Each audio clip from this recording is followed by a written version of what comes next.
Vishnu Saraswati foundation Vikram Samvat 2068 सालमा स्थापना भएको नाफारहित गैर सरकारी संस्था हो। स्वर्गीय मातापिताको सम्झनामा स्थापना गरिएको यस संस्थाले विगत 14 वर्षदेखि महिला तथा बालबालिकाको हितको लागि विभिन्न कार्यहरू गर्दै आएको छ।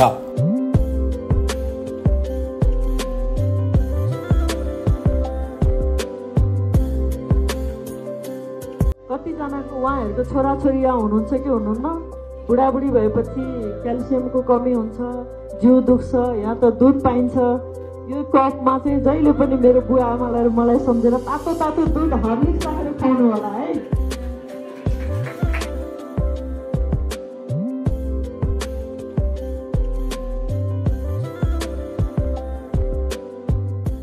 विष्णु सरस्वती फाउन्डेसनले विगतका वर्षदेखि आर्थिक रूपमा कमजोर बालबालिकाहरूलाई शैक्षिक सामग्रीहरू प्रदान गर्नुको साथै महिलाहरूको लागि विभिन्न प्रकारका सिपमूलक तालिम कार्यक्रम प्रदान गरी आर्थिक रूपमा सबल अनि सक्षम बनाउन सिकाउँदै आएको छ।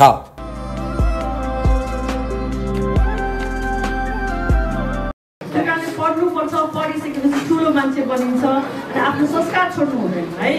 संस्कार भनेको के हो भन्नु त? स्कुलले के सिकाएको छ? संस्कार भनेको के हो त? होइन, त्यति मात्रै होइन। संस्कार भनेको गुरुले भनेको मान्ने, टिचरले भनेको मान्ने, पूजापाठ गर्ने, नेगेटिभ कुराहरूलाई दिमागमा नलिने, पोजिटिभ हुने, बुवा आमाको जहिले पनि रेस्पेक्ट गर्ने। ओके? जब बुवा आमा घर परिवार खुसी छैन भने दुनियाँमा केही पनि खुसी हुँदैन। र बुवा आमाको आशीर्वाद र माया भनेको जहिले निस्वार्थ हुन्छ र त्यो माया छ भने जहिले पनि सक्सेस हुन्छ है। यति भन्दै धन्यवाद सबैलाई।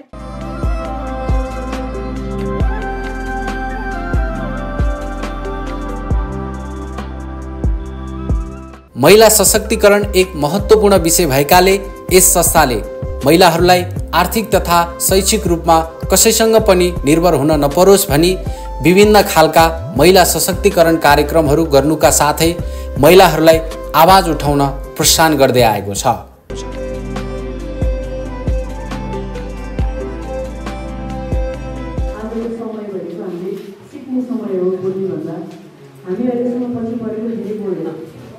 म त्यो लामो भाषण गर्न टाइम सेभ गर्दिनँ।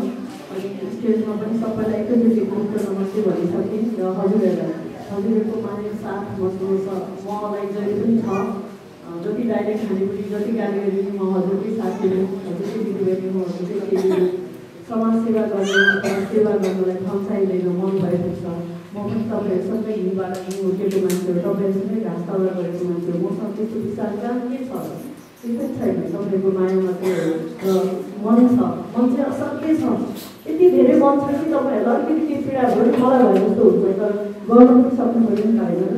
त्यो कारणले तपाईँको माया सबै मसँग भइरहेको आज धेरै राम्रो कुरा गर्दैन। किनभने यो साइबर सेक्युरिटीको चाहिँ कति कुराहरू मलाई पनि थाहा छैन, म पनि बुझ्दिनँ। र हामीले भाषण गर्नुभन्दा पनि तपाईँहरू त्यो टाइममा सिकेको कुराहरू सेयर गर्नु। हामीले फोन चलाउँछौँ, त्यो फेसबुक चलाउँछौँ, मेल चलाउँछौँ, हेलो भन्छौँ, त्यहाँभित्रको कुराहरू हामीलाई थाहा छैन। कति कुराहरू ब्ल्याकमेल भइरहेको छ, कति कुराहरू हामीले गरिरहेको छौँ। त्यो कुरा सिकेर तपाईँले अरू साथीहरूलाई पनि सेयर गर्नु होला, बच्चाहरूलाई पनि सिकाउनु होला। अनि त्यसपछि होइन मैले जानेहरूले अरू चिज सिकेको नभन्नु होला। सेवा नै धर्म हो, सेवा गरौँ, माया गरौँ, एकअर्काको क्रिटिसाइज नगरौँ। आफूसँग भएको सम्पत्ति भनेको हामीले सिकेको कुरा हो, अरू केही पनि हामीसँग जान्दैन। तपाईँसँग भएको ज्ञान नै तपाईँको सम्पत्ति हो।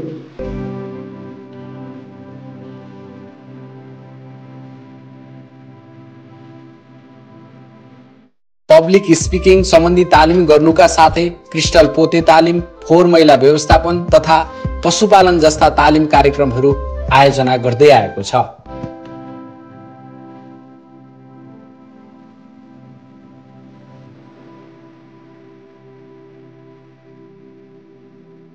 अहिलेको आधुनिक युगमा इन्टरनेट हरेकको घर घरमा छ।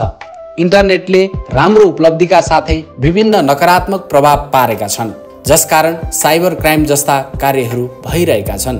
बढ्दो विज्ञान प्रविधिको कारण साइबर क्षेत्रमा परेको नकारात्मक प्रभावले विभिन्न समस्याहरू उत्पन्न भइरहेको हुनाले यस संस्थाले नेपालका विभिन्न जिल्लाहरूका विद्यालयहरू तथा महिला समूहहरूमा साइबर सेक्युरिटी सम्बन्धी तालिम कार्यक्रम सञ्चालन गर्दै आएको छ।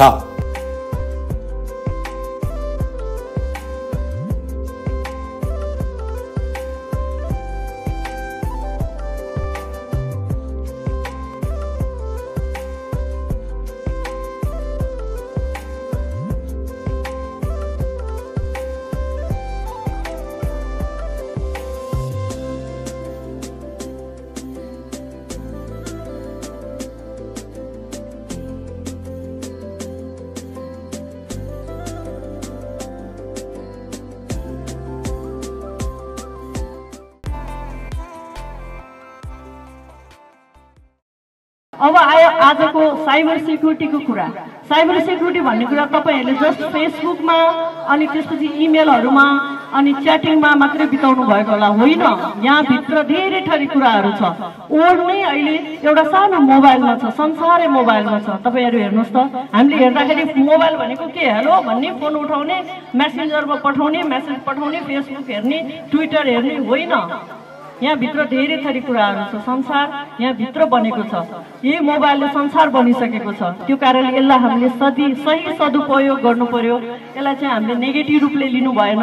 यसलाई चाहिँ कसरी चलाउने, चलाएको कुराहरू फ्यामिलीसँग सेयर गर्ने, कसैले मेसेज पठायो अथवा कसैले नचिने मान्छेले के भन्यो भने त्यो सल्लाह गर्ने। अब यो अरू बाँकी कुरा त विज्ञहरूले भन्नुहुन्छ अहिले तपाईहरुलाई क्लासमा।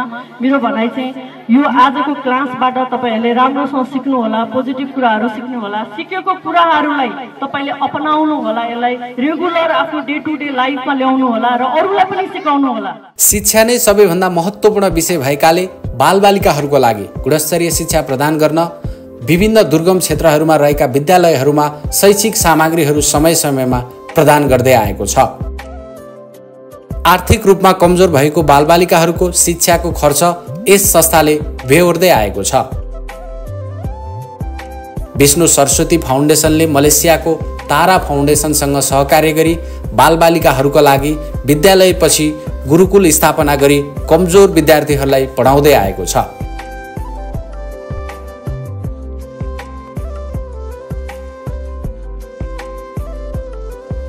विभिन्न जिल्लाहरूका विद्यालयहरू तथा क्षेत्रहरूमा गुरुकुलहरू अहिले स्थापना भई बालबालिकाहरूलाई सहयोग पुर्याइरहेको छ।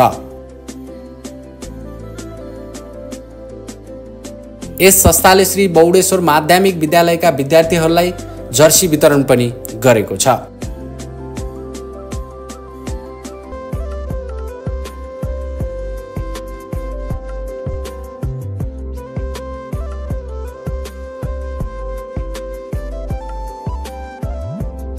यस संस्थाले आयोजना गर्दै आएका तालिम कार्यक्रमहरू सकारात्मक र प्रभावकारी रहेको हुनाले आगामी दिनमा पनि अझै यस्ता कार्यक्रमहरू सञ्चालन गर्ने अठोट गरेको छ।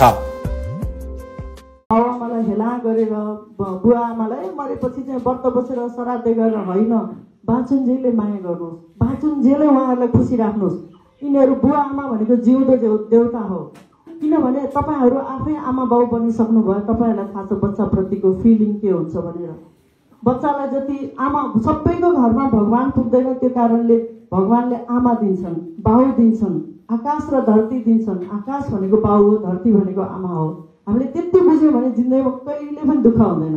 दुःख सुख त जिन्दगी यस्तै हो, काम गर्नु परिहाल्यो, खानु परिहाल्यो, त्यसलाई दुःख मान्ने होइन। मनको दुःख हुँदैन। हामी शान्तले बाँच्न सक्छौँ, खुसी भएर बाँच्न सक्छौँ, शान्तले सास फेर्न सक्छौँ र जाने बेलामा पनि आमा बाउलाई सेवा गरेको छ भने आनन्दले सास जान्छ।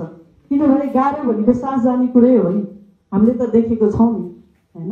त्यो भएर मेरो स्पेसली रिक्वेस्ट, खाली हात नबसौँ, मेहनत गरौँ, काम गरौँ, कर्म गरौँ र आमा बाउलाई जहिले पनि रेस्पेक्ट गरौँ, माया गरौँ।